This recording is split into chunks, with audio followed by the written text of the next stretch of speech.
Welcome to the Divinely Sovereign podcast. My name is Senna, and today we have Becca Martin. And first of all, Divinely Sovereign is a podcast, and it's also a sacred sisterhood, a divine reclamation of standing into your sovereignty.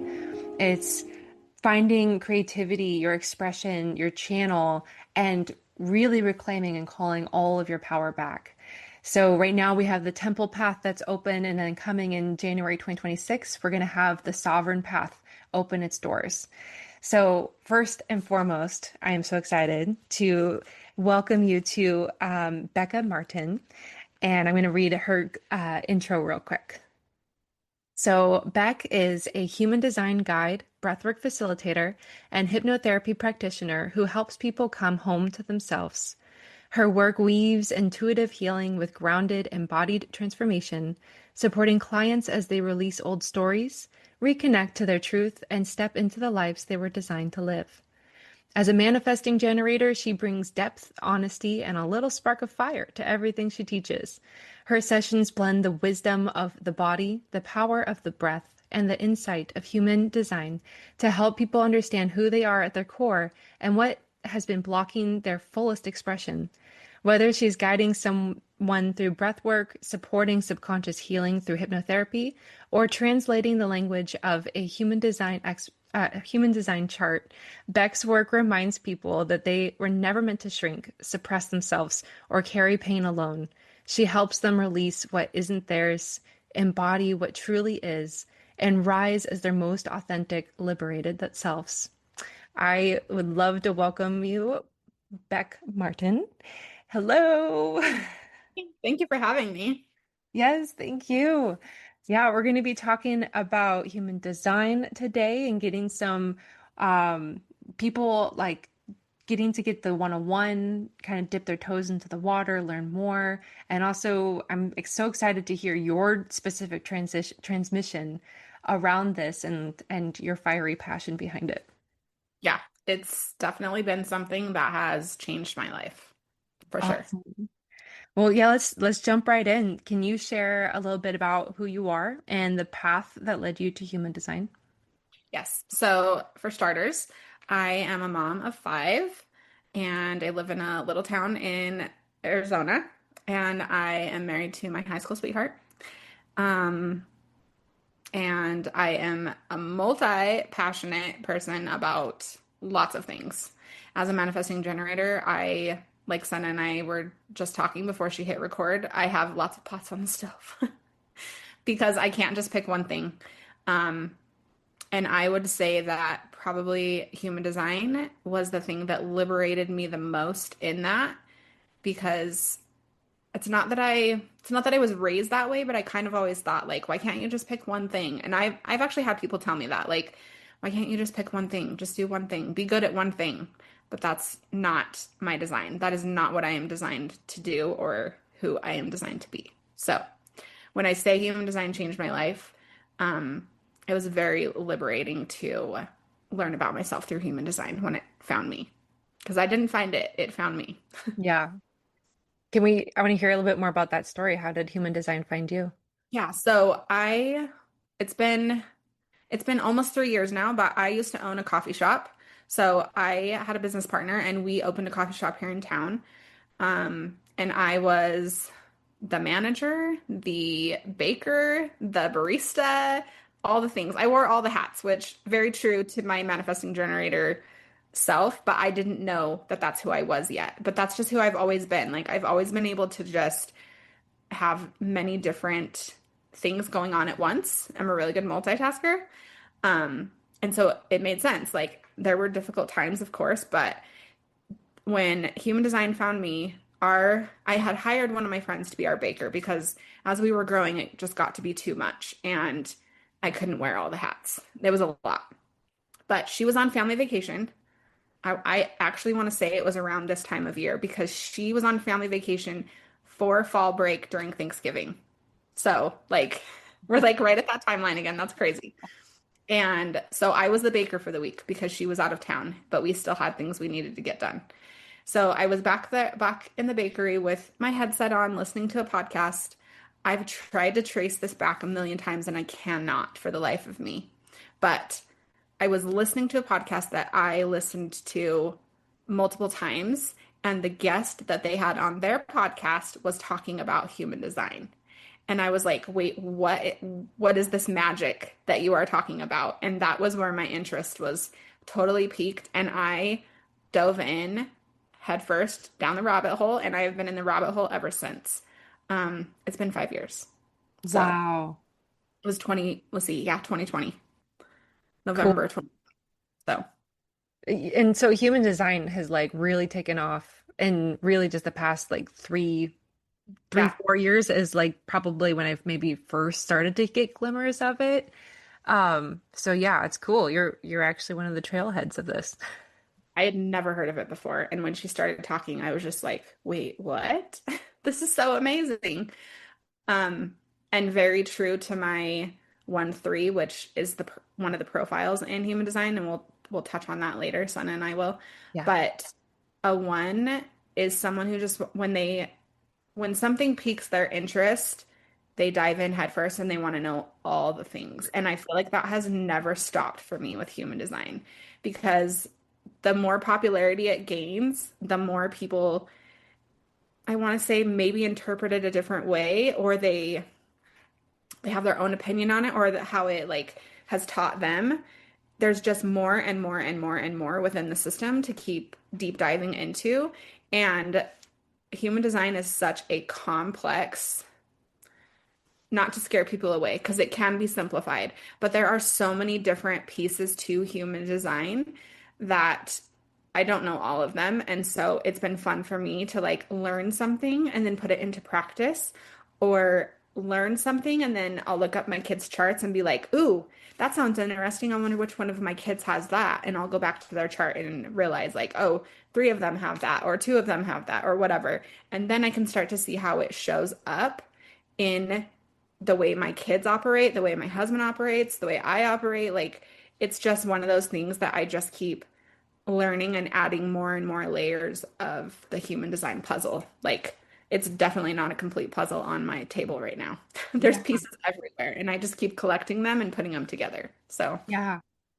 I mean, I really it was so we met through Sacred Rebels, which was ran by and founded by Sadie Jane out of Utah, and that was the first time that I learned about human design and in real quickly side tangent. So in Sacred Rebels, that's the home of the elemental life coaching certification that both of us have done the requirements for and stuff, and and one of the things that lit me up so much was learning about human design.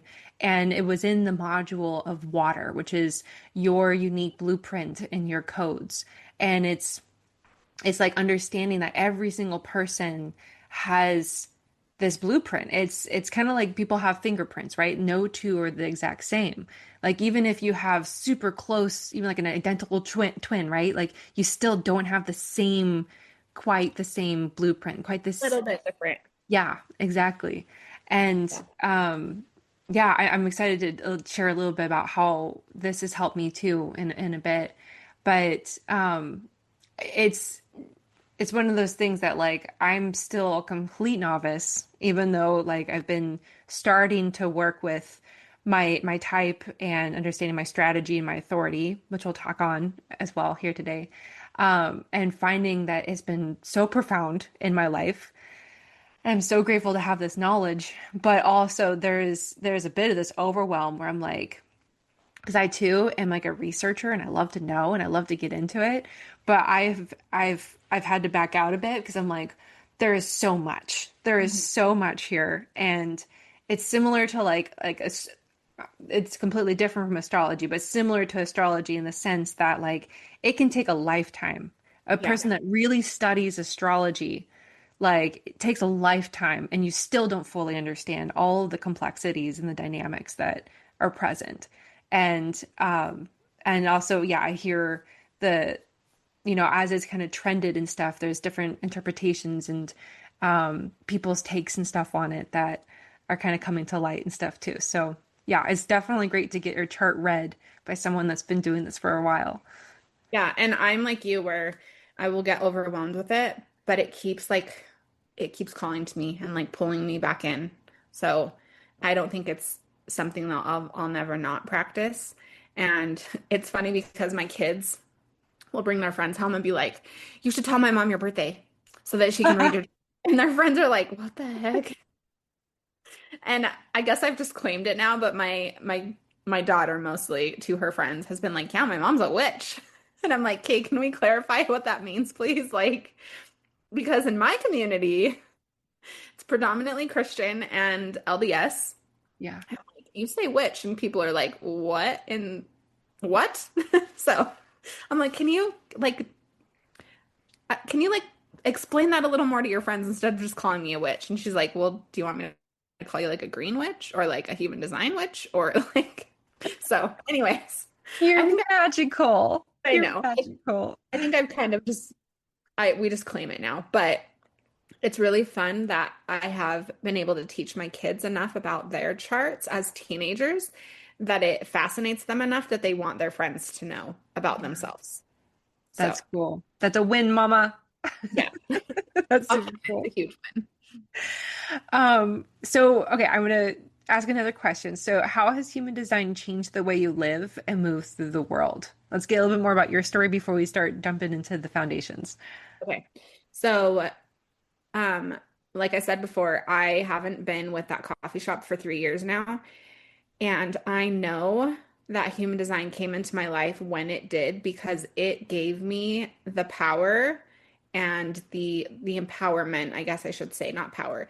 It gave me the empowerment that I needed to step away from something I had created because learning about being a manifesting generator and how as a manifesting generator, you're not meant to stay in something.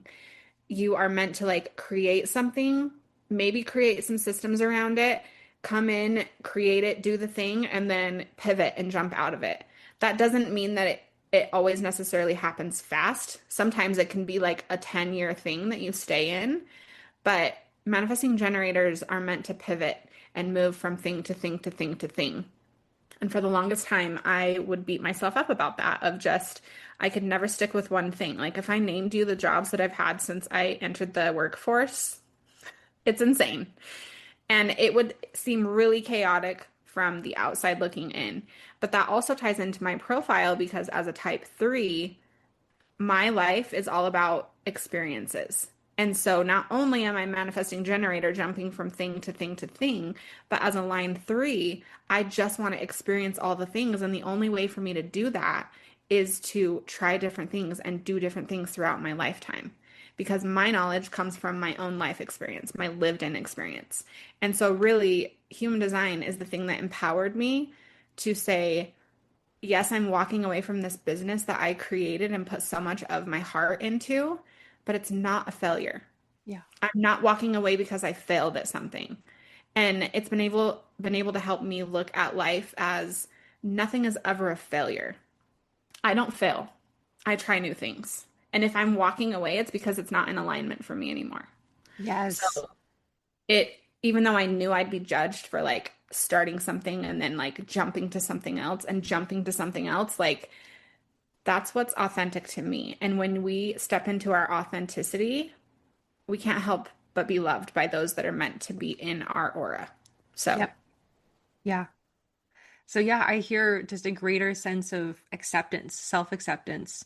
And I think that's something that's so profound with knowing your design and knowing your blueprint is like is those little nuances in your life where you thought maybe you had shame or like someone told you need to be this certain way or you're encoded with this, someone else's projections and you're like this is my not self. This is not who I am. And so yeah, a greater sense of self-confidence as well.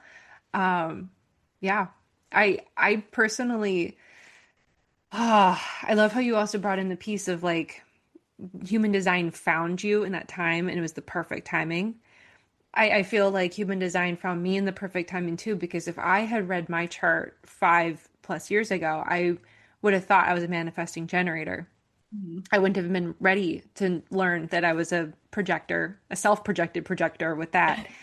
But that's been profound for me too, of getting to learn like, oh, that's why I'm so fucking tired all the time. Because you're not living as a projector. And I'm like, that's why, yeah, I'm not living as a projector. I'm not giving myself time to rest and turn inward and like listen to my own inner voice and listen to my own inner truth and what wants to be moved through me versus like I have a long history of trying to uh meet the expectations of others for validation or performance or whatever. It's the productive, successful paradigm that I was running down and wearing myself out ragged and just really not living my most authentic aligned self. Yeah. Yeah. That expectation piece that you just said. I actually had some customers that would come in almost daily, and I haven't seen them since I walked away from that business. And I just saw them the other day at the grocery store, and they were like, "You've lost weight." And I'm like, I think like the number on the scale, I'm pretty sure is the same. And they're like, "Really? You look like you've lost weight." And I'm like, "It's called losing the weight of other people's expectations." And they're like, "Whoa." I'm like, "No, I'm serious." Like when you when you align with your true authentic self, and yes, it's still hard, like easier said than done, right? To just be your authentic self and not worry about what everyone else is projecting on you or judging you, because I still had that even when I walked away from the business. That's probably one of the hardest things I've ever done. But I just kept coming back to myself of it's okay. You didn't fail. You walked away because it wasn't in alignment. And I fought myself on that for 8 months. I Mm. stayed 8 months longer than I should have. And the way my body started to like break down and get sick because I wasn't in alignment. But again, I'm a line three. I need to learn those things. So that was a lesson for me of like, when we don't listen to our body, this is what happens. When we're not in alignment, this is what happens. But it still is the thing that gave me the empowerment to eventually step away and say, this is not meant for me anymore. It's not in alignment, and I'm going to choose a different path. Yeah. Wow. Um, so let's dive into some of the foundations. So for someone completely new, how would you describe human design in the simplest way? Oh, that's a tough one. Let's see. The simplest way to describe human design. I think you said it great earlier when you said that it's basically a blueprint and it's something that you can look at. And the thing that I love about human design is it never changes because your blueprint, part of it was created. This is where it gets a little complex, but part of it was created when you were still in the womb. The way that, yes, the way that the planets were aligned. And then the rest of it is the other part of it, the blueprint comes when you take your first breath. So, like when the doctors are like, okay, this is the time you were born, which we don't go by seconds when we say like time of birth, right? Like we don't do the seconds. But if you did that, you would even get it down to more nuances that would be in your chart if doctors started saying like the time and the seconds that are on the clock when a baby is born. So, the way that is figured out, You're gonna get great faces from me. I love this. To the I people that are only like, listening in wait, audio, did she you're freeze? missing this dumbfounded voice. Yeah, did she freeze? No, she's still there. I'm She's like, still there. what? I didn't know this. So if you look at the two sides of the chart, and hopefully I'm not confusing your readers, but there's two different sides of the chart with the numbers that go down the side. The red side, because I like to think of the reds, there's like red and black. Yeah. Red is blood. Like think of it as the blood. That side is what is created when you are still in the womb. Those are imprinted into your blueprint when you're still in the womb. The other side is created when you take your first breath. So that is your personality side. The other side is your body. So you have a body side and a personality side. So body is what happens. It's, or you can say conscious and unconscious, like whatever way you want to look at it. It's both. But the unconscious side just happens when we're not thinking about it. It's just our being. It's just who we are. Our personality side is we notice it a little more, and so do other people because it's our outward expression of our human design. Wow, I'm already learning so much here. So That's so cool. that complicated it. That did not answer your question. The simplest way to explain human design is that it is a blueprint for your life. And if you can even take the three simplest things, and I'm going to break that down for your listeners so that if they are brand new to human design, they can take three things that they learned from their own chart just by looking at it and start practicing those. Don't worry about all the numbers. Don't worry about all the open centers, the closed centers, because it gets really complicated, as you know. Yeah. But if you can follow these three things when you first look at your chart, it will, I'm telling you, it'll make a world of a difference. Like you learning that you are a projector and not a generator type, Yeah. there's a huge difference, right? Yeah. Huge difference. So it's a blueprint for your life. And what I was saying before is I love that it never changes. It doesn't change. It stays that way always. Because I've read charts for people and they're like, well, what if I learn this and I start to like implement it into my life and then it changes? And I'm like, it will never change. It is what I'm reading to you will stay that way for the rest of your life. So it's something that you can follow for the rest of your life. And once you start implementing it into your life, you can keep practicing it and it's just going to get better and better. Cool. Okay. Thank you. Welcome. Sorry to So blow your yeah, thank you for blowing my mind. Um, let's talk a little bit about like where did human design originate from, the lineage or the synthesis of other systems. Okay, so this is a wild story, but I love it. Yeah. So Rahu is, I wouldn't say some people call him the founder. I don't know that I would call him, he's the one that the guides and the spirits came to and said, look, here's this system. We need you to put it all together so that people can understand it. So that's not his actual name. What did we looked up his actual name? Is it Alan Robert Krakauer? Yeah, Alan Robert. So his given name in the spiritual community is Rahu, and he's not with us anymore. He passed. But in the 80s, he went, I'm trying to think where he went. Like, I want to say Peru, somewhere like that, on like a spiritual journey. And basically, for 8 days, just had download after download after download after download of this system and was able to put what we now call human design into this pretty little package, what we know of it now. Wow. But it comes from the Chinese I Ching, Hmm. astrology, um, chakra system. What's the other two? Kabbalah and then Kabbalah. quantum physics. Yes, and quantum physics. Yeah. Because a lot of people are like, oh, it's very woo, just like astrology. And I'm like, no, there's quantum physics in it. Like, it's actually, there's logical explanations to it. Yeah. There's a very logical way to explain human design. And once you start putting it into practice, like, it's kind of one of those things once you know, you can't unknow. Yeah. Yeah. Exactly. So, what are some common misconceptions or misunderstandings about it? How woo it is. I would Yeah. say that's when people are like, oh, human design chart. When I say chart reading, Hmm. if they're not already interested in astrology, I think their brain just goes to like the stars. But even astrology has been proven to be so logical and like there's so many explanations for the way people feel. Like think about right now and all that the planets are going through today and how people feel.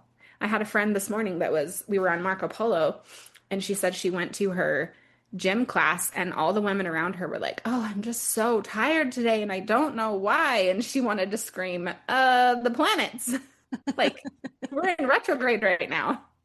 It affects our body. It affects so much of our soul, our body, our the way we move, the way our moods are, our thinking, like everything. It's not woo. There's definitely a science to it. Yep. I agree. So human design is the same way. There's definitely a science to it. Um, I don't ask me because that's not I love the woo side of it. I have heard the scientific side of it, but that's not what my soul wanted to grasp onto. And so it's not something I retained when I learned about human design. I've heard about it and it definitely makes sense to me, but it's not something I can like reteach because it's not what I grasped onto when I learned about it. Yeah. No, that makes sense. Um, so let's dive into the blueprint and the types, the strategy, the authority. So what are the five energy types? Okay, so we have two generator types. There's a generator, and then there's a manifesting generator. Then we have a manifester. So as you can tell, the manifesting generator is kind of a hybrid of the generator and the manifesting manifester. And then we have a projector, which Senna is a projector, and then we have a reflector. And I think it's 70% of the world is the generator type. So they're either a generator or a manifesting generator. And then from there, the percentages just get smaller and smaller. I think it's 9% are manifestors, seven, let's see. Don't do the math because it may not add up. 9% is manifestors, 6 or 7% is projectors, and then only 2% of the world are reflectors. Yeah. Don't Wow. do that. Okay. I didn't know that projectors were that low. Yeah, Wow. they're pretty rare. Um, I think before we start talking about strategy or authority, do you want to like we could pretend like we're on like a, the dating game show and we have this one, this one, this one. You want to just give a Yes. quick little Let's talk synopsis? about what we call in human design, we call it your aura as Oh, those. okay.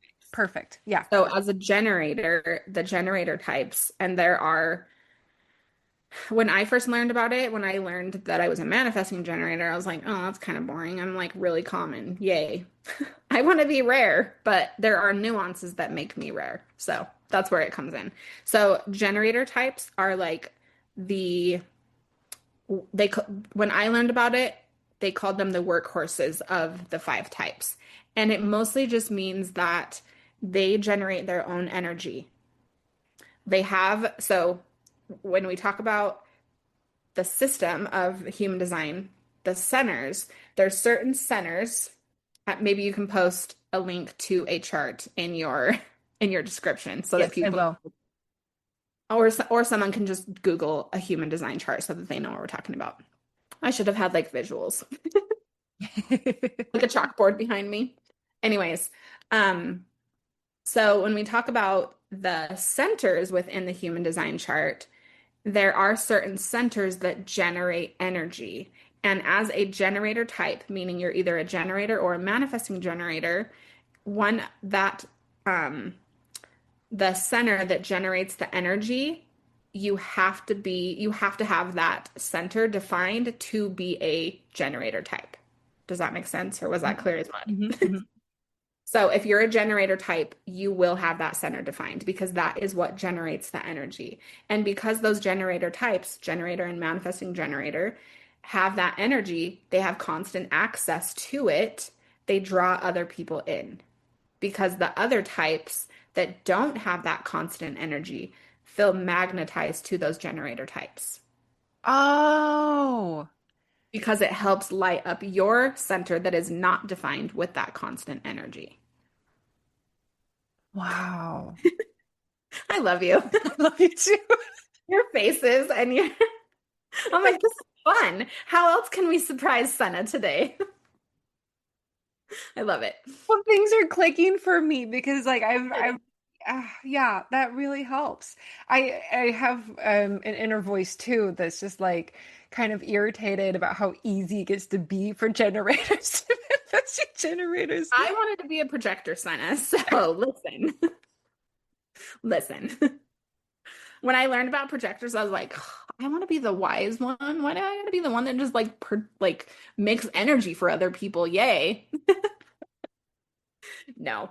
There were definitely some things I had to work through when I learned about my type, and we can talk about that more later. But Okay. so if you're a generator type, generator and manifesting generator, your aura is very magnetizing to other people and it just pulls people in. Think of like a warm hug. It's just like, "Oh, come in and be friends with me."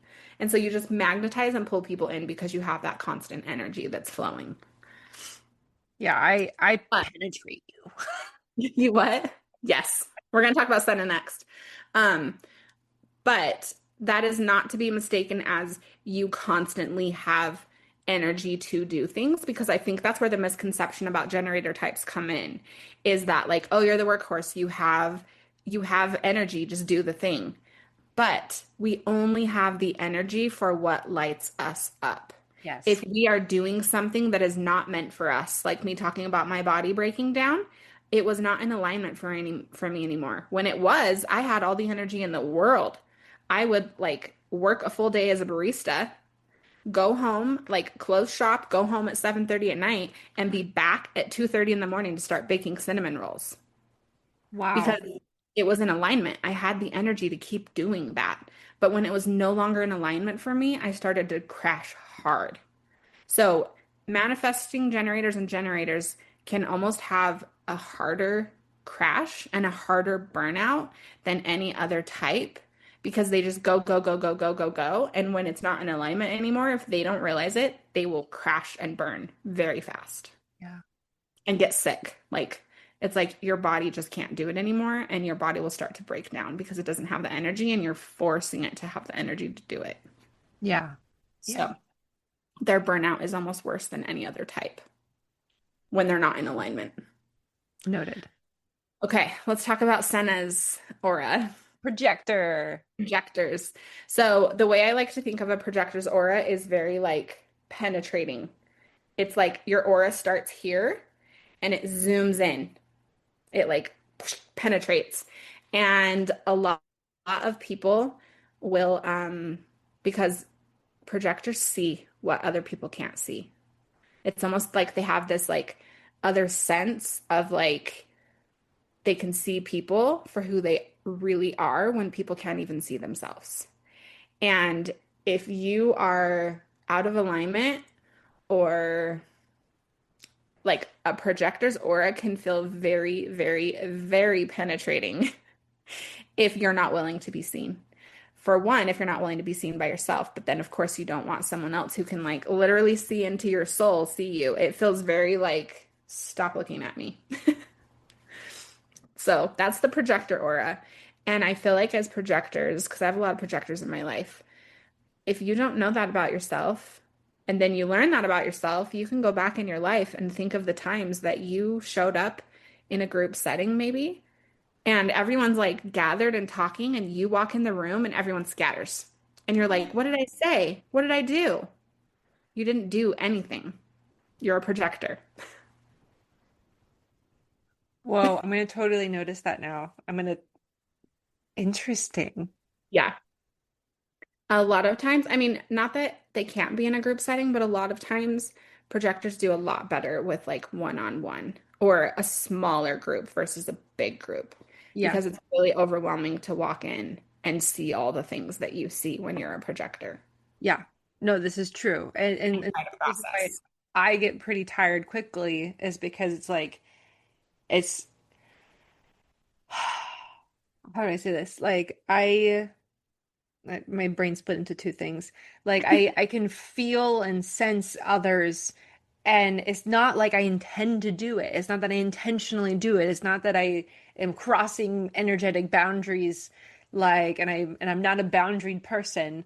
It's it's that I can feel and I can sense and I can see like into a room or with lots of people, and it can be really exhausting for me Yeah, because and right. then, like usually when I come home after a big event or a long weekend or a festival of some sort, this is also why I've learned that I like to sell my art online versus being at like markets in person often.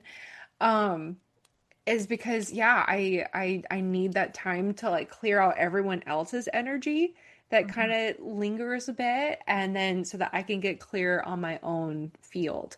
And it took me a very long time to know that about myself. And to It be okay with it. Because we just push ourselves to like be in those social gatherings. It's like that's what everyone else is doing. yeah, What's wrong with me? Why can't I do that? You know? exactly. It honestly wasn't until the pandemic when we had the lockdown and we were forced inside that actually I thrived. Yeah. And You were I probably found that like, out. oh, I feel so much better. Why do I feel better? This is weird.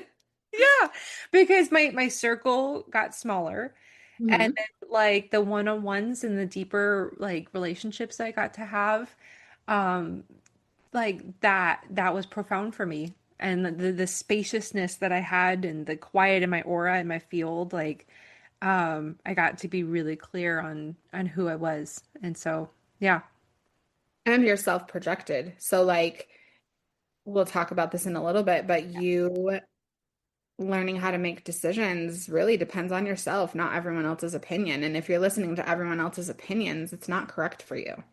exactly. You might Exactly. need a sounding board, but you don't need their opinion. You just need a person, a body, basically, to talk to.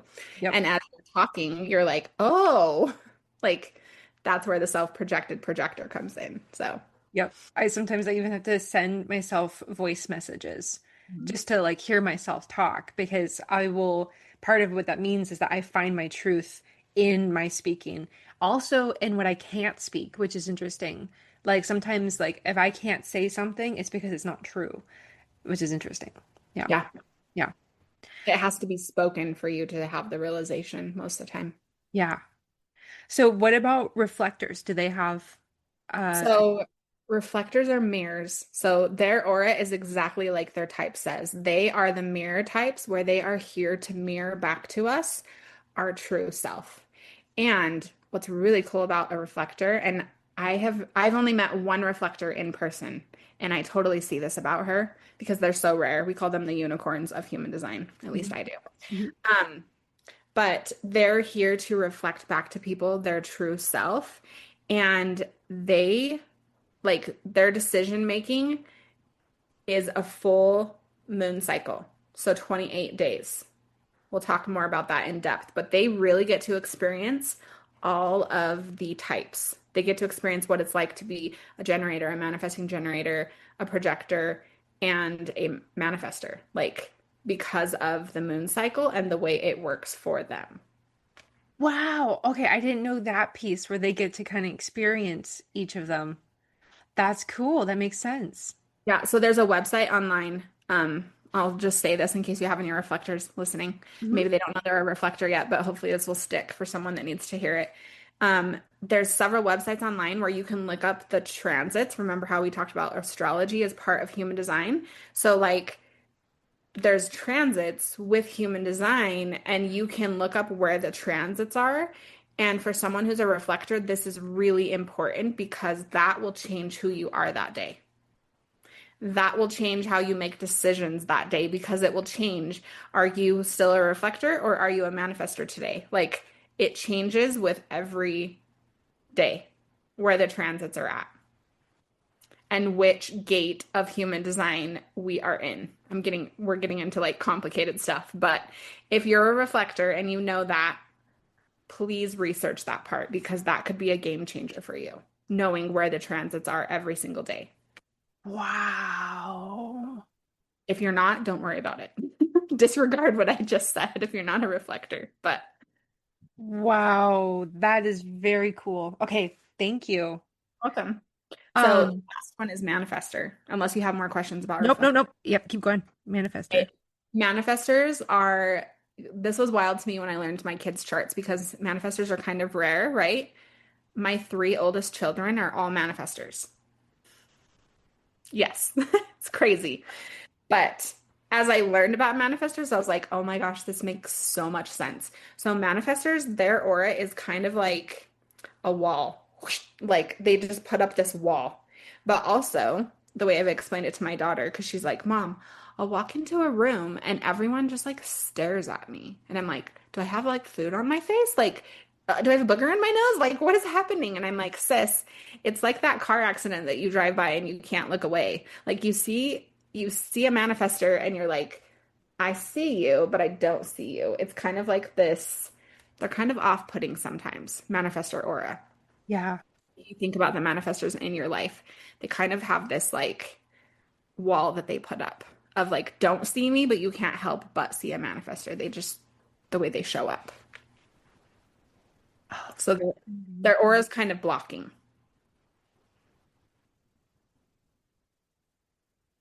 And they kind of just have this like, don't fuck with me attitude. That's yeah. a man. And I say that in a very loving way because I have three of them in my household.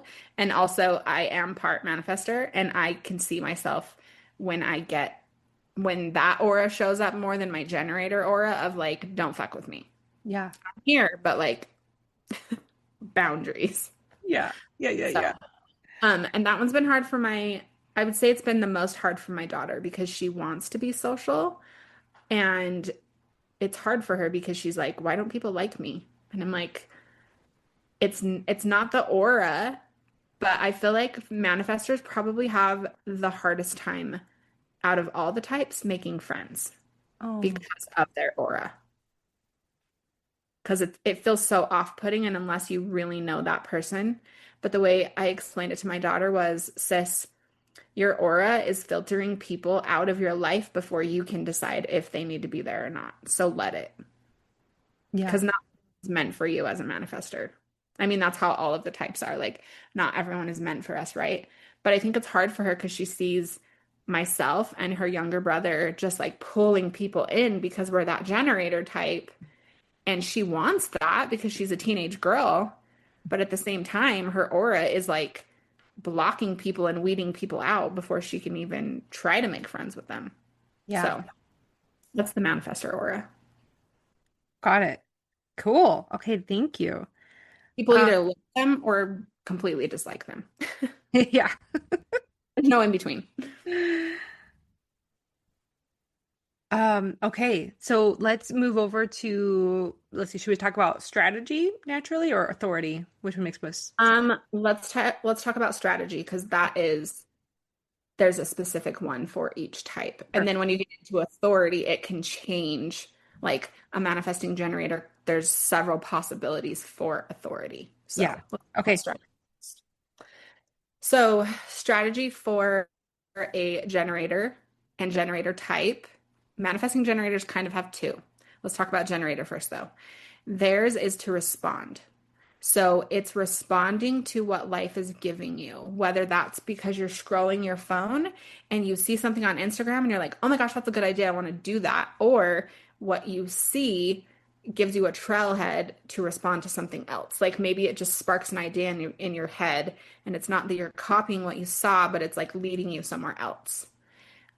So like for me, like when we talked about doing this podcast, she was like, I'll just ask you questions. And I'm like, no, that's perfect because as a generator type, need something to respond to. So you ask me a question and it just like falls out of me.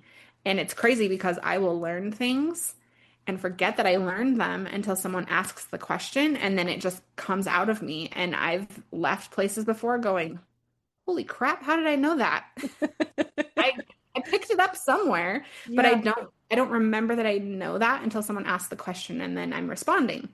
So my body is just responding to what it's been given, whether that's I mean, you don't necessarily because when I first learned it, I was like, so I have to like be out with people all the time to respond to things, and it's not necessarily that I need to be around people to respond. Yes, I need to put myself in places to respond, but it's just responding to what life is bringing to me, Yeah. whether that's through meditation, whether that's through breath work, scrolling on my phone, reading an email that sparked something in me, looking through a magazine, like going on a walk. Like if you think about it, we're constantly responding anyways. Hmm.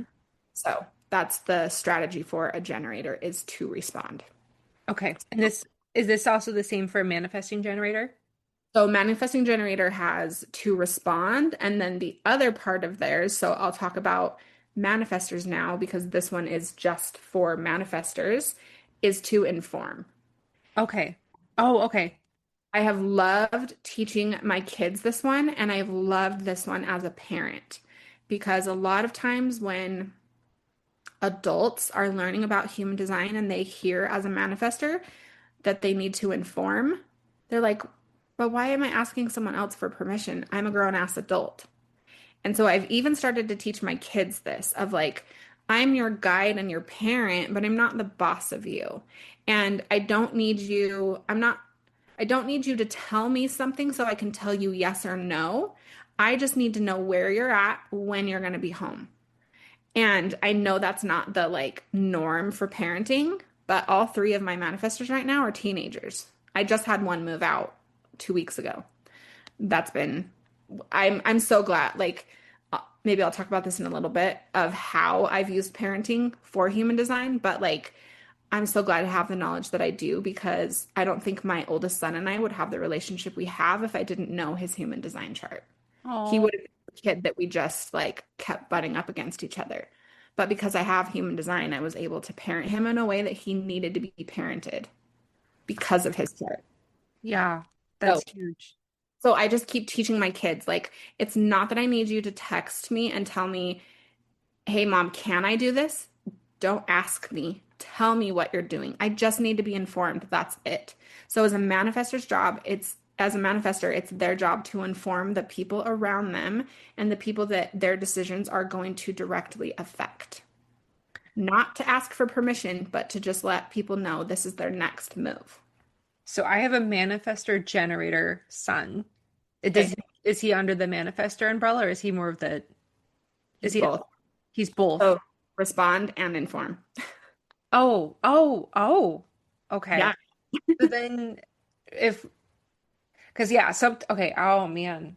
Because yeah, sometimes he says that he's doing something and yeah, he informs me, but I like for example, like we don't usually have screens on weekdays, but then on weekends, like when mom's sleeping in on a Saturday because she's tired and she wants to have a slow morning, he He's a gets to projector. wake up in the morning. But the night before, he'll tell me like I'm gonna watch TV in the morning and I'm gonna watch my Minecraft videos on my YouTube. And I'm like, for me, I think like, okay, is he asking me? Like, is he demanding this? Do I say yes? Do I say no? But he's just trying to inform me in that moment, isn't he? Yep. Okay. So I I, think I've misinterpreted that as like a, excuse me, sir, who do you think the parent is? yeah.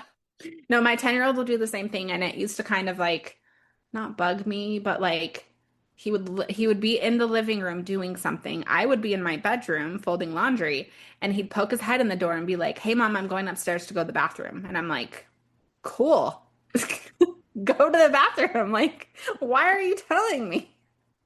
And that's even when I knew human design. And then I was like, "Oh, okay." Kids are so they're not they're not conditioned yet. And so him informing you is doing exactly what he's meant to do. We don't fall out of the ways of our natural blueprint until someone conditions us to fall out of the natural ways of our blueprint.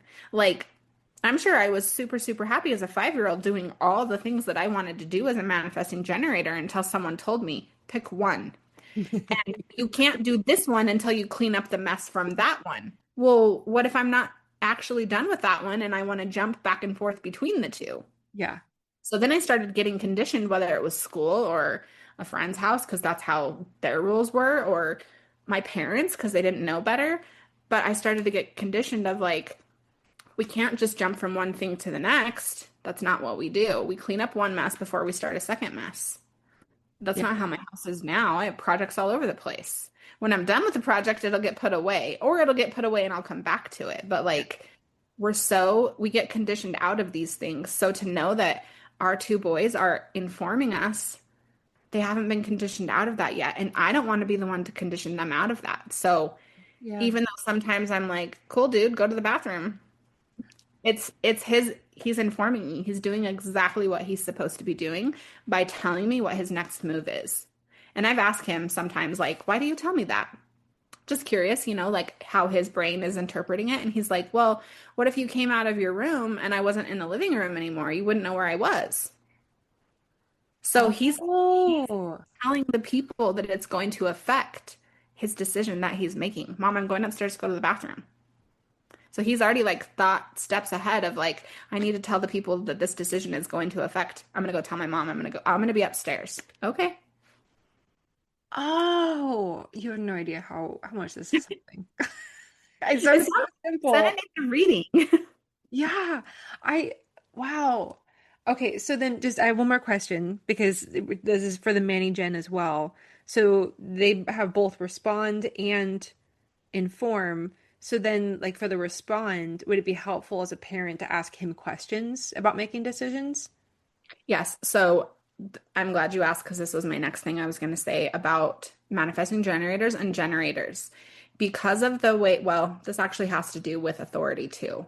But I think it's helpful because if you are a generator type generator or a manifesting generator, excuse me, your sacral is defined in your chart. Yeah. Means you do best with yes or no questions. So if you ask me, hey, what do you want to talk about today? I'm like, that's so broad, so broad. But Yeah. where you're like, hey, do you like if you were to ask me, do you want to talk about human design today or do you want to talk about breath work? I have an answer for you because it's a this or that or a yes or a no. So this sounds dumb, but even learning that and putting that into action with my husband when I'm like, hey, what do you want for dinner tonight? I can't ask him what he wants for dinner. Like, he doesn't know. But then if I'm like, do you want tacos or spaghetti? He's like, neither one. Okay, well, then I'm going to give him two more options and he can say yes or no, or it's a this or that. Yeah. So that's been super helpful. That goes more into authority, which we can Yeah. touch on authorities, but um, it's easier for them to respond when they have the first the idea or the yes or no or the this or that accompanied with how are we going to respond to this? Cool. That helps. Thank Yeah. you. Welcome. Okay, so we have projector and reflectors for strategy as well. So I'm trying to think of the terminology. Sorry, it's been a long week. No Senna and I worries. talked about this. So I'm gonna look up um the actual terminology for okay, duh. I knew it would pop up and I'd be like, are you serious? Okay. Projectors are wait for an invitation. Oh, yeah. I Yep. don't know why that Yep. left my brain. And Again, honestly, it was like memory interference because I blinked too, and I'm like, wait, what is it? What is it? No, it's the I invitation. know. Duh. I was thinking of strategy instead of authority. My brain kept like jumping between the two. So, wait for the invitation. So this one, I feel like for projectors, and correct me if I'm wrong, maybe you experienced this, but I feel like this one is hard for projectors to like I have to wait for people to invite me. Like that's stupid. That's dumb. Like first, you're not meant to be around people all the time. You have to be in your own aura. But when you're in your own aura and you're in your house, how are you going to get invited to things if you're not around people? Like it's like this double-edged sword of like, well, which is which? Mm-hmm. I always call it a cosmic joke. Mm-hmm. Like I feel like the profile numbers are a cosmic joke because they Mm-hmm. like fight against each other. And then sometimes your aura and your strategy feel like a cosmic joke. Like, really? I Yeah. have all the energy to do all the things. Why do I gotta wait to respond? Or like I'm supposed to be in my own aura, but I have to wait for the invitation? Well, how am I getting invited if I'm not in other people's aura? Like it's this like game that the cosmos like to play on us. Yeah. So I have a friend who this she really struggled with being a projector and waiting for the invitation because she's like, I don't need an invitation to go do something. But the invitation doesn't have to come from someone verbally saying, "Hey, Senna, let's go to lunch tomorrow." It can kind of it's a little bit similar in the wait to respond, where like the universe can invite you to do something by you seeing something on your phone. Like, say you're scrolling Instagram and you get an idea, that's an invitation to Oh. make a post about your artwork that day.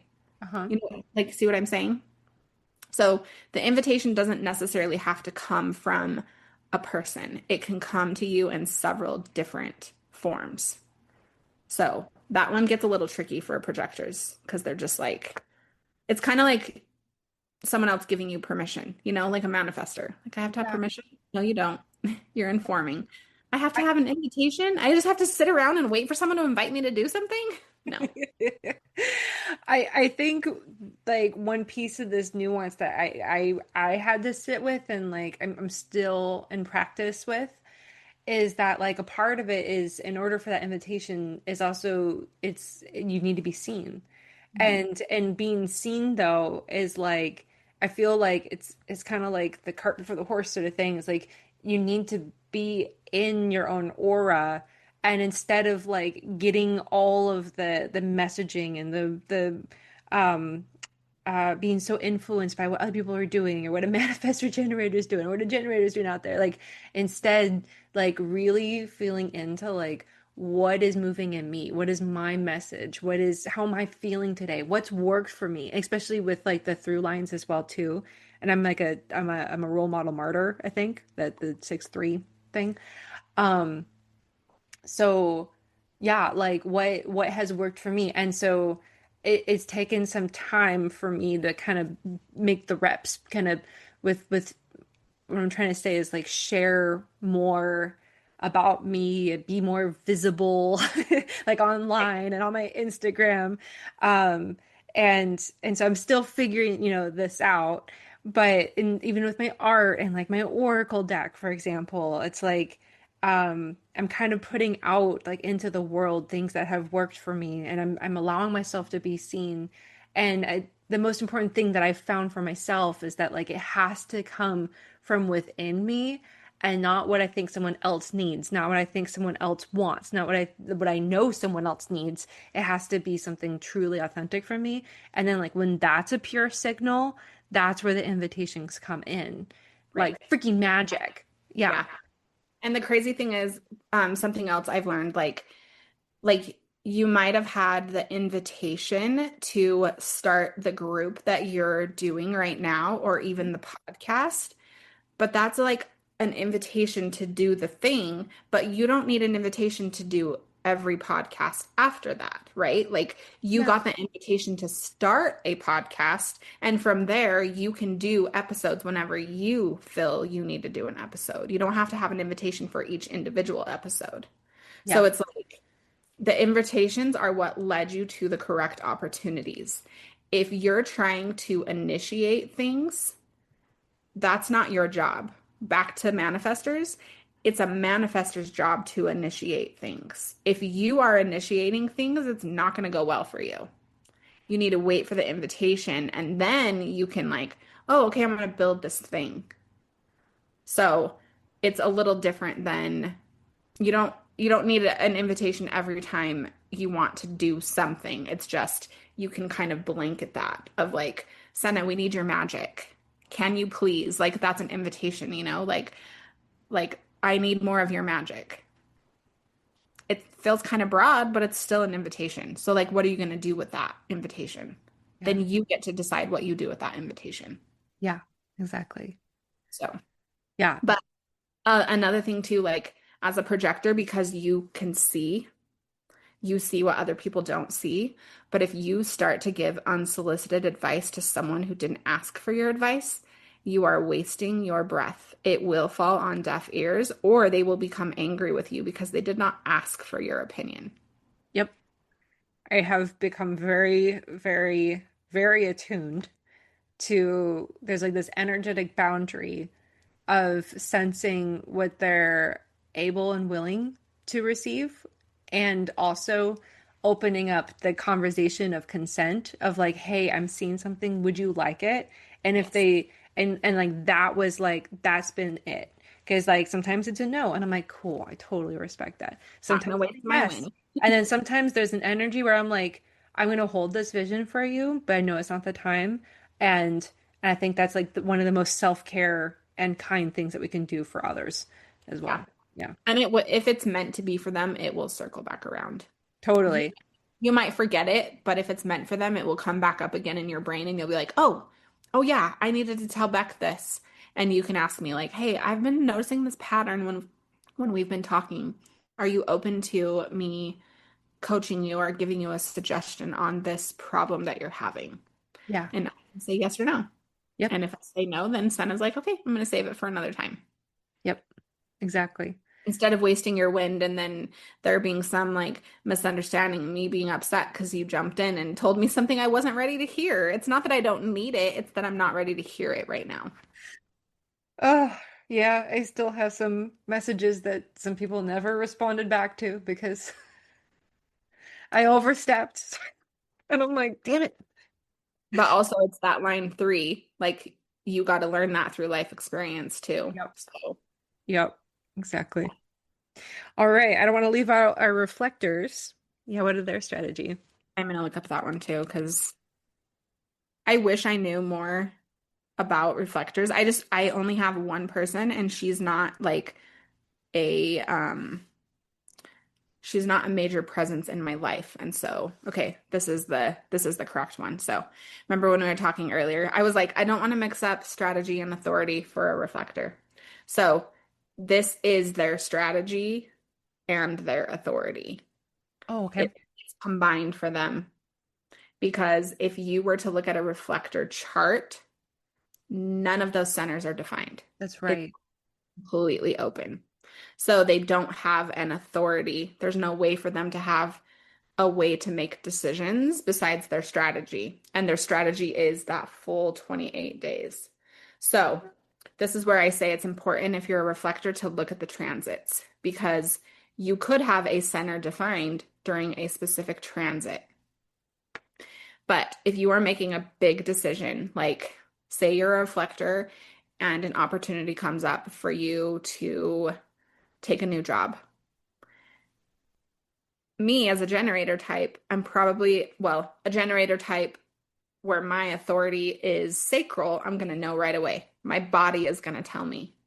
But it's really important for someone that's a reflector to wait that full 28-day moon cycle Hmm. to go through all the authorities basically and try it out and fill into what is the correct decision when they're making a major decision. So is that just called lunar or is there a specific word for it? Yeah, it's lunar cycle. Yeah. Lunicycle. Okay. Cool. All right. Is there anything else you want to name on strategy or should we start talking about authority? I think we can start talking about authority. Okay. And because there are quite a few. Like I said, just because you are like projectors, there's like three different possibilities for a projector, three Hmm. different authorities.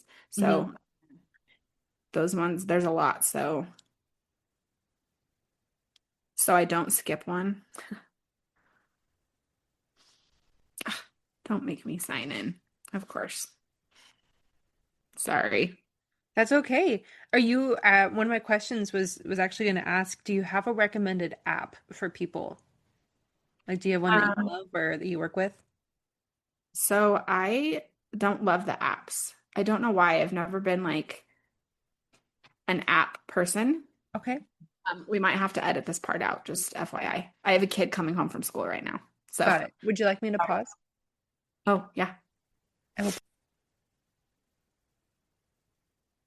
Okay, so there are several different authorities, and different authorities can belong to different types within human design. So, to keep myself on track, I looked them up on my phone because it never fails. I always forget at least one. So, the first one that I want to talk about is emotional authority. So, this is if someone with an emotional authority is not meant to make a decision in the heat of the moment. So it's not like you need to ride, I like to call it you ride the emotional wave. So if you have an emotional authority, you're really meant to sit with yourself and you need to be influenced by your own emotions on what you're trying to decide, not someone else's emotions. Because if it's a big decision, sometimes we can really be influenced by other people's emotions around us, and we're not making a decision based off of self. We're making an emotional decision based off of someone else and the way they feel about the decision or the way we think they're going to feel about the decision. Yeah. So that's emotional authority in a nutshell. The next one is sacral authority. So this is what I have. And this one is like if you've ever heard the term listen to your gut, this one is a gut decision. This one is a gut authority. This one comes from your sacral. And it's what we were talking about earlier with the yes or no or the this or that. It's kind of just you get this gut feeling of what you're supposed to do.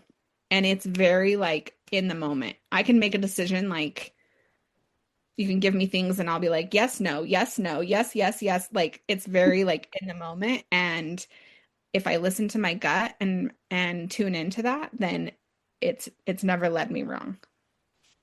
It's when I start to think about the decision and not listen to my gut that I start to make the wrong decisions, the things that are not in alignment. Yeah. Like when I knew I was supposed to walk away from my business, I knew there was just this inner gut feeling of like, you don't belong here anymore. And when I ignored that over and over and over again, my body got sick. Yeah. When So I started to think about it is when it started to like, I started to spiral. I'm not meant to think about decisions. I'm meant to just make them. yeah. Real quickly before we go on, I want to just clarify what authority is, and that being the way that you make decisions, like the most aligned way for your blueprint, for your design to make decisions, either, yeah, in the moment or in life and anytime, right?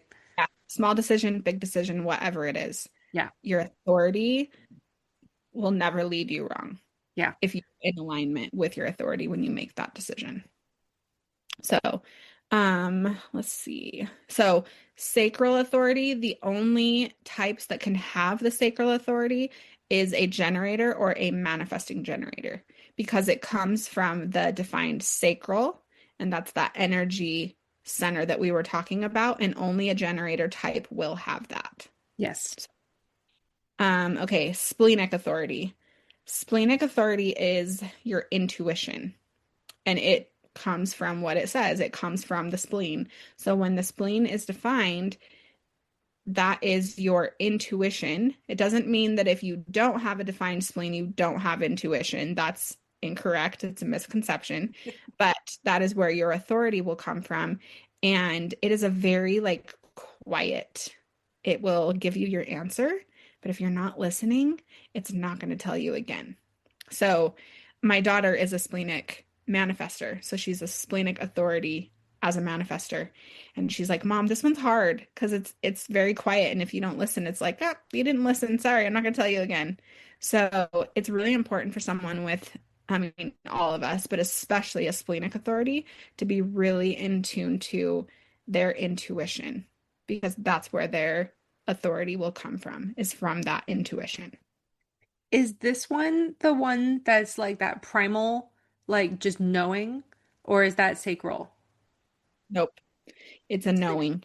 Okay. Um, it is the spleen is the so another like nuance of human design.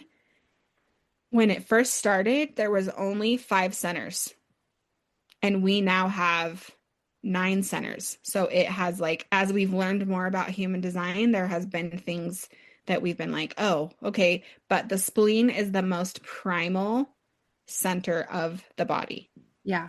It's just this inner knowing. You just have this knowing, and people will ask, well, how do you know? I don't know how to tell you I know. I just know. Like Yeah. I can't explain it. It's just an inner knowing. This is There's the one that it doesn't give you necessarily words, right? Like so this listening isn't necessarily like you're gonna get a direct like you're gonna journal about it. It's just you're gonna just know. You're gonna like feel it, know it, sort of thing, right? it's really hard to explain, but I feel like the people that have splenic authority, as they're listening to this, they're going to be like, I know exactly what you're talking about. Yeah. Yeah. And the cool thing about these authorities is because of where it comes from the defined spleen. I'm not a splenic authority, but I have a defined spleen. So I do have access to this. And sometimes I just get this inner knowing. It's not that it's my authority. My inner knowing will come of like, you need to turn left. I'll be like, but I'm supposed to go right. But okay, I'm going to tune into my intuition. My intuition told me to go left. I'm going to go left. And anytime I have listened to that, it's never steered me wrong. And it's like I said, it's not in decision making. It's just in like um keeping myself out of danger or whatever it is. Anytime I have not listened to that, I've been like, oh crap, I did it again. I knew I shouldn't have done that, and I did it anyways. Yeah. Like as simple as one time I was pulling out of the driveway in my car and I got this this inner knowing of like, if you drive this car to the grocery store, it's going to break down. And I'm like, that's silly. That's so dumb. I drove it to the grocery store. I made it inside, got all my groceries loaded in the car, came out to my car, started the car, and it wouldn't start. And I was like, shit damn hell. I should have listened. And I didn't. And look where we are. Like, again, line 3, I have to learn. But it's just this, you can't explain where it's coming from. Yeah. Just an inner knowing. So, but that one's kind of hard to tune into. Yep. Okay. The next one is ego authority. So this comes from the heart center. And this one is Sadie has this one. Did you Yep. know that? Yep. Yeah. So it involves prioritizing your own needs first and realizing that whatever decision you make for yourself is correct for the people around you and correct for the collective. Yep. If you benefit from it, it's Yes. the right one. Yeah. If you do not benefit from it, it's not the right decision. Because that means you're making it from a place of not being aligned. You're making it because you're worried about someone else's feelings around it or someone else's emotions or how you're going to be perceived by being selfish and making this decision. But I promise you, it is not. If it feels selfish, it's probably the right decision. So the cosmic joke for this person is they're likely a very deep people pleaser. Yep. An overgiver, and so they have to Yes. learn that they have to make a decision for themselves, that what benefits and serves them first is actually what's better for everyone else. Yeah. And again, if it feels selfish, it's probably the right decision. Yeah.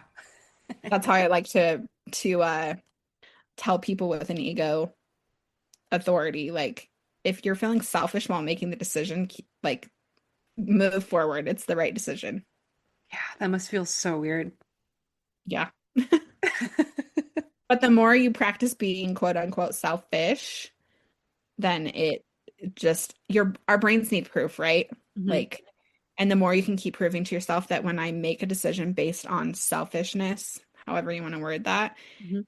it never is the wrong decision. Like it benefits everyone as long as it's benefiting you. Yeah. And your brain just needs proof. So just keep doing it. Just keep proving your brain right. Okay. Self-projected. This is Senna's Yes. authority. And only a projector can have this authority. Sometimes it's called the G center authority. Have you heard of that one? Yeah. So it's found in projectors, and this authority comes from, like we were talking about earlier, that Senna just needs to talk things out. And it's like she could text me and be like, hey, I'm gonna Marco you. I just need to talk this. I just need a sounding board. It's basically just having a sounding board. She doesn't need me to give my opinion or what I would do. She just needs to talk things through with someone. And a lot of times in the verbalization of what she wants to say, you'll see this light bulb go off and she'll be like, oh my gosh, okay, I know what I need to do. I know what decision I need to make. I know, like, I love watching self-projected projectors like have these light bulb moments as they're talking things out. Yeah.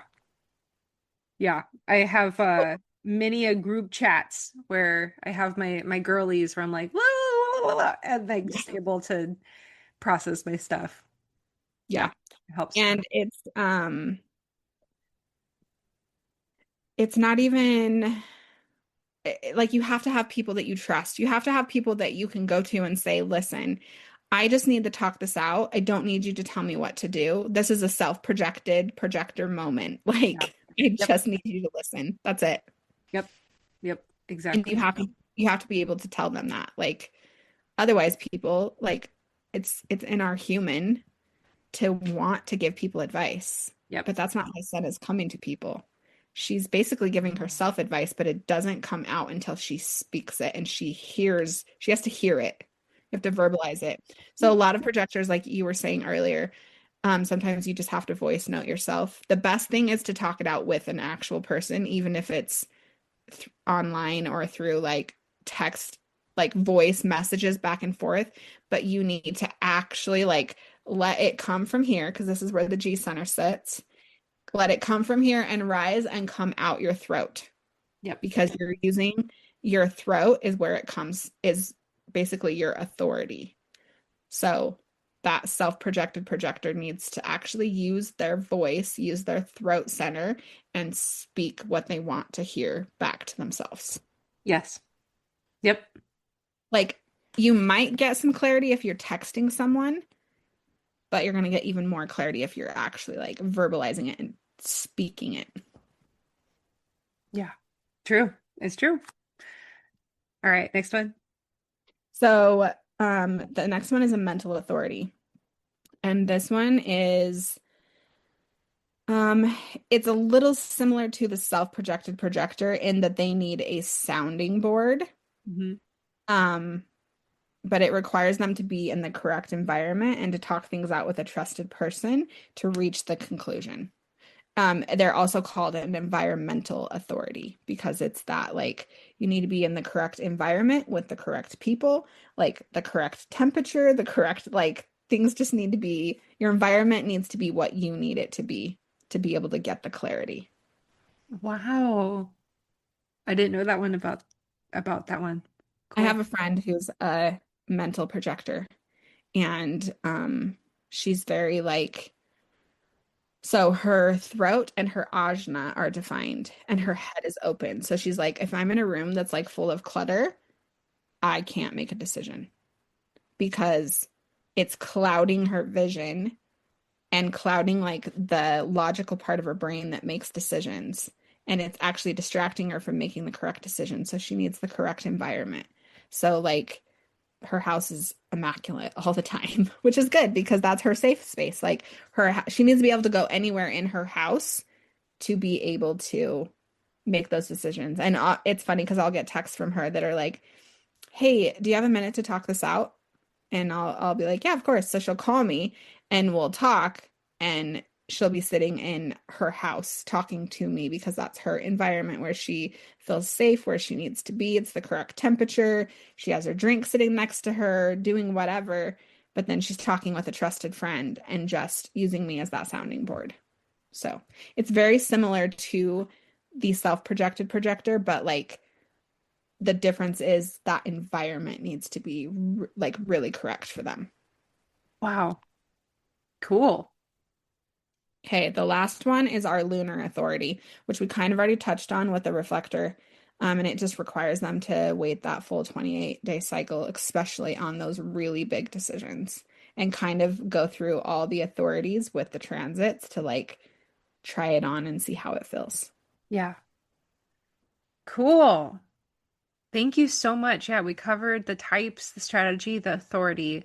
So, yeah, like kind of putting it all together. Like why does knowing your type, your strategy, your authority, your design, um, like how can it help someone if they're feeling like they're living out of alignment to be able um to tap back into their autonomy and their sovereignty, their alignment, and make decisions? Like, do you have any more words on like how this can help people, why it's so important? So for one, I think it's really important to understand your aura because I think like we talked about before with maybe a manifester or even a projector, if you didn't know that about yourself and you walked into a crowd and you felt the things that a manifester or a projector felt, you would wonder like what's wrong with me? Why can't I make friends? Or why do people like they're gathered and then I walk in and everyone scatters like you think something's wrong with you. It's not you, it's your aura. It's the way you were meant to be. But then also like you were talking about how you thought maybe you'd been living as a manifesting generator and doing all the things because society teaches us to just stay busy. I feel like in the last couple of years, at least within the groups that I've been within, which has been super helpful, but even as a manifesting generator, the slowdown is important for me too. Not just as a projector or a manifester but like we all need alone time, right, to be on our own aura. But like I'm meant to do things quicker and faster than you are as a projector. And if you don't know that about yourself and you're just following what society tells you to do, you're going to burn out Yeah. and then you're not in alignment. And if you don't know how to get yourself back into alignment, because we're all going to slip out of alignment, even if we do know our human design, if you don't know how to get yourself back there, you could stay in that loop of being out of alignment.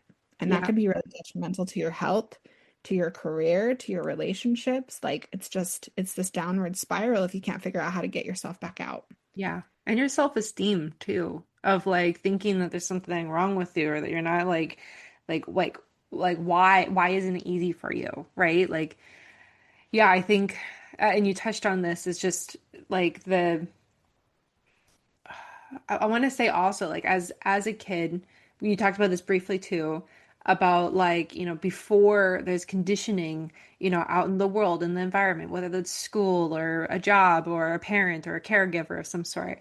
Like, um, oftentimes we may change parts about who we are because someone told us or taught us or we needed to change our behavior or how we were supposed to show up. And so we get kind of inundated with these expectations and these conditions that take us out of our true design and our true way of being, right? And so I want to just name that like this is so liberating to know this about yourself and to know this about myself. Like for me personally, I didn't get to touch too deeply on this, but like learning that I was a projector and what that meant and like what my role kind of in the cohesive society collective like why why do I have visions, why am I able to penetrate, like oh it's because like in a way like I'm a guide, I'm offering this higher wisdom and and can see kind of like an aerial view of humanity and the collective and like where we're going and like what's happening and what's like um understanding that about myself and also understanding like oh I need to rest and I need to take care of myself and I need to learn how to recharge, understanding my strategy of waiting for that invitation, understanding my authority of being self-projected projector of how I make decisions. Like that's a huge part of life is to make decisions is and it's also I'm just going to name this too, it totally interweaves what you mentioned as well as like in relationships when you make decisions together with another partner, right? Like you have your decision process and then you also have your partner's process too. And we talked about our kids and our families a little bit, but like, yeah, just how important it is to know someone else's authority in their strategy and to accommodate and support them while you have your own so that we can be in greater understanding of one another. Right.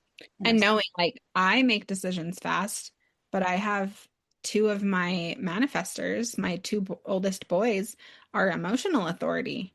So they need time to make a decision. They're not meant to make a decision as fast as I am. So if I as the parent am like pushing them to make a decision the way I make one because I think that's how we all should make it, Yeah. that's not correct. And so even just in parenting, it can help so much to know even just the three things, the type, the strategy, and the authority of your loved ones can be a game changer. You don't even need to know any other nuances about their chart.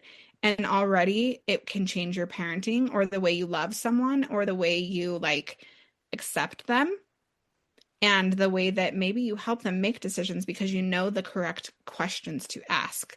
You know that like Senna's going to need to talk it out and maybe an emotional authority.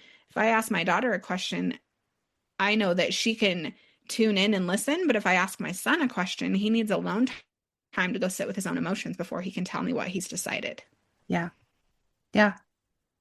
So, do you have any other real life examples of either client stories or transformations that you've gotten to experience or see or witness or help others um, with understanding their design?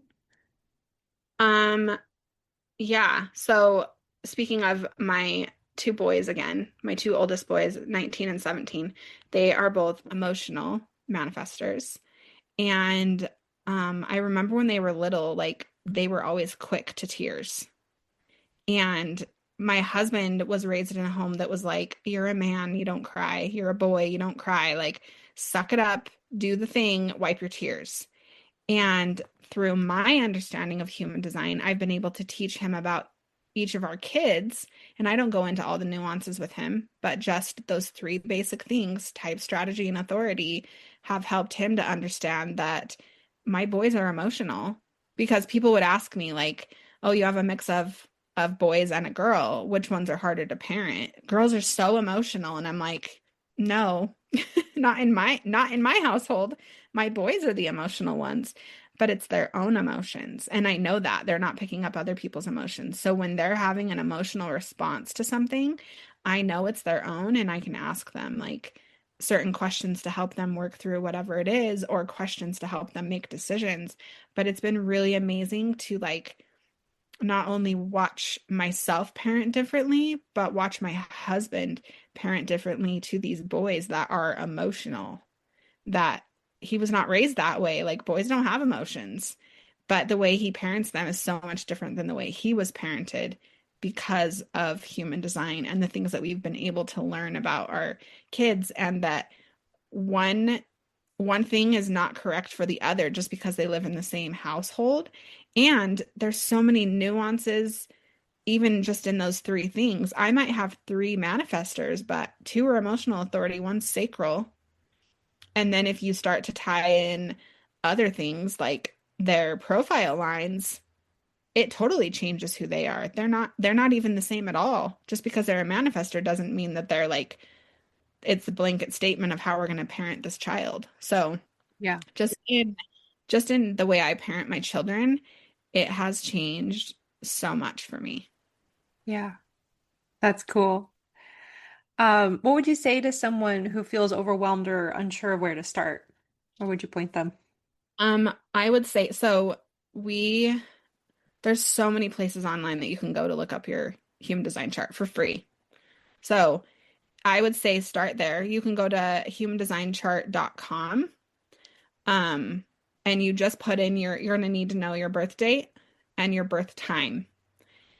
There are ways around not knowing your birth time, but it's really important because remember how we talked earlier of that like blueprint of like when you take your first breath, that's when the other part of your chart is designed. And then you go back 90 days from that, and that's when the first part of your chart is imprinted.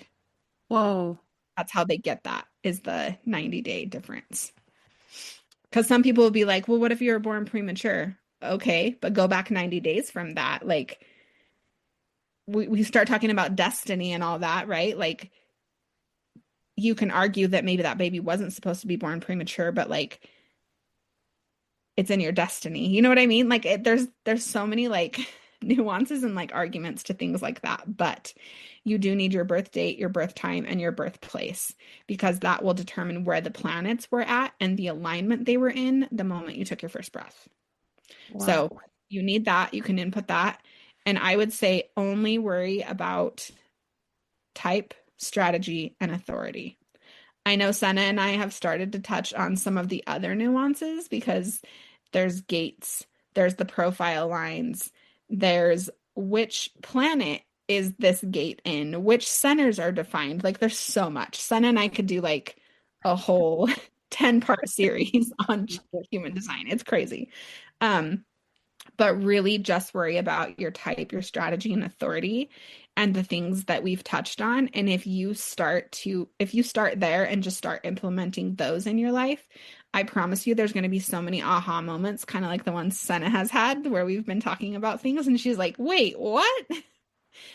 If you look back, if you find out you're a projector and you start to look back and you realize, oh, I've been living as a manifesting generator. No wonder I'm so tired. Just that alone could be life-changing, even without strategy or authority. But I would say start there and start implementing those three things into your life and then just grow from there. Awesome.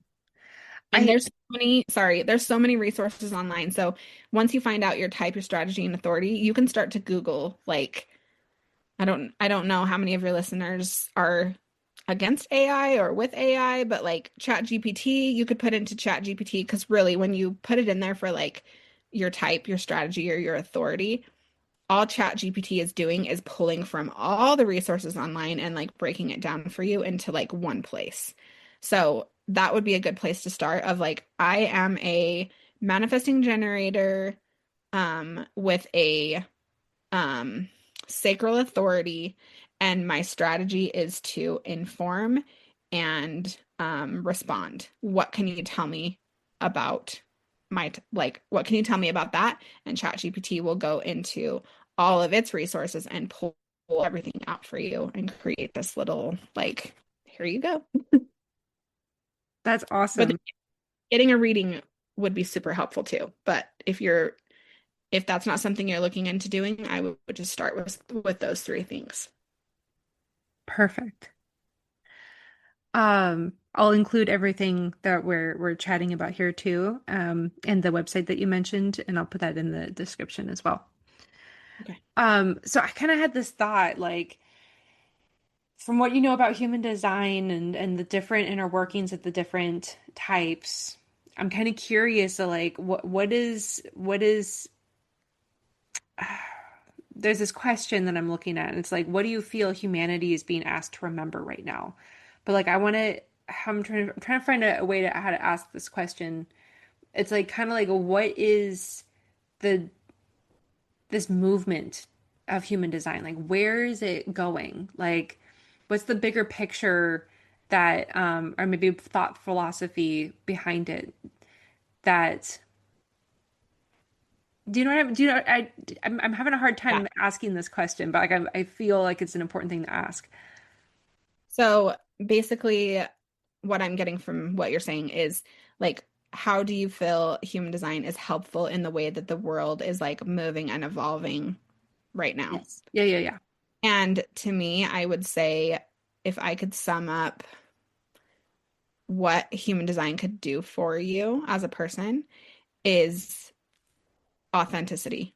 It's going to bring you back to your authentic self.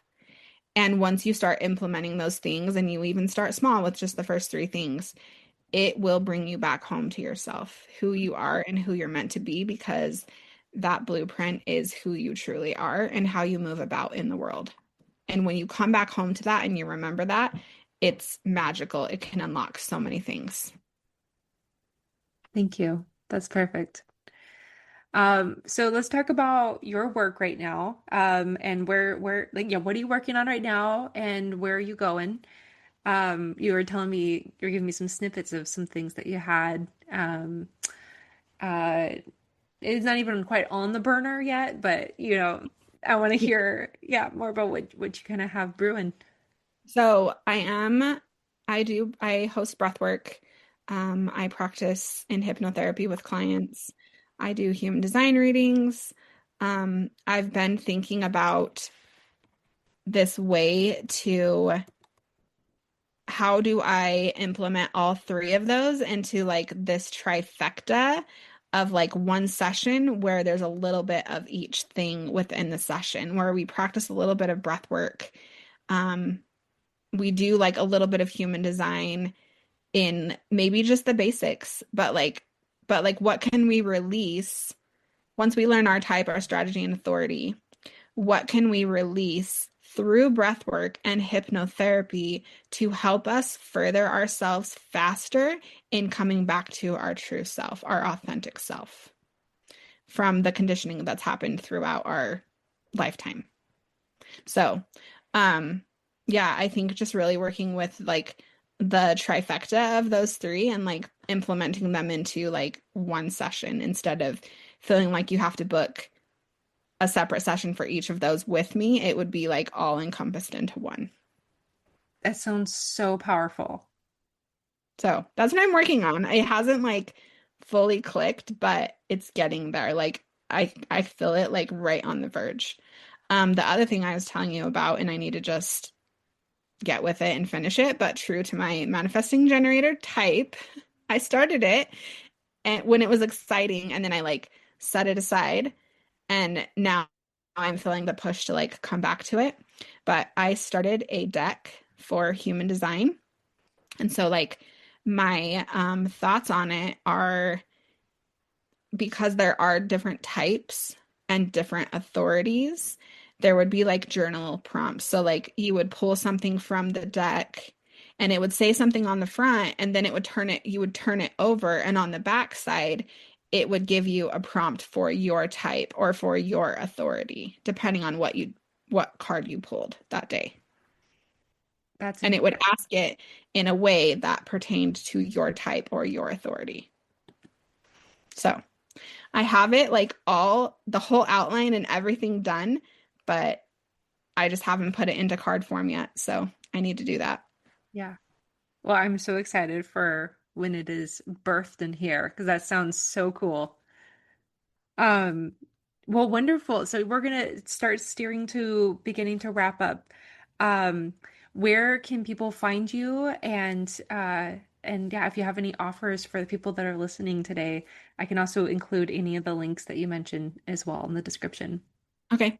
My Instagram, you can find me. It's called the Beck Effect. And like Senna said, she'll put a link in there so it'll be spelled out for you. So you can find me there on Instagram. I'm on Facebook. I'm on, all the normal platforms, but um I did start a podcast called The Beck Effect, and I again put that one to the side and I haven't brought it back up again, but I'm feeling that urge to bring that back out of the storage cabinet because that's where it's been. So, and turn the heat back up on it because it mostly was just whatever was coming to mind, I was podcasting about. So it was kind of like all over the place, but just my insights. And then I would love if anyone listening to this, I'll probably have to put an expiration date on it because I know you're going to put this out there and it could be out there for like forever.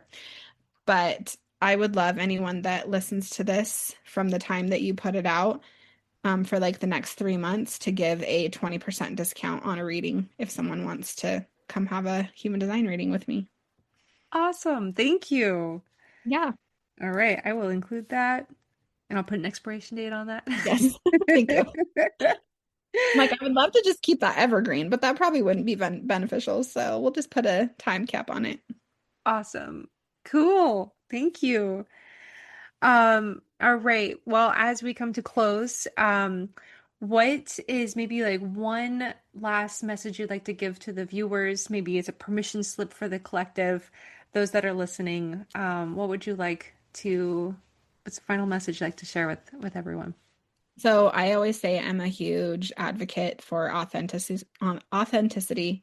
And I have found through my own experience and my own life that when you show up authentically, even if you're not right for someone, it's really hard for them to not accept you. You may not become best friends with that person, but when you show up as your true, authentic self and you're in alignment, it's really hard for people to not want to just accept you when you're being who you truly are meant to be. So, if human design has taught me anything, I would say it is that it can be scary sometimes to decondition and do all the things to show up authentically, but it's been the biggest game changer for me. Wonderful.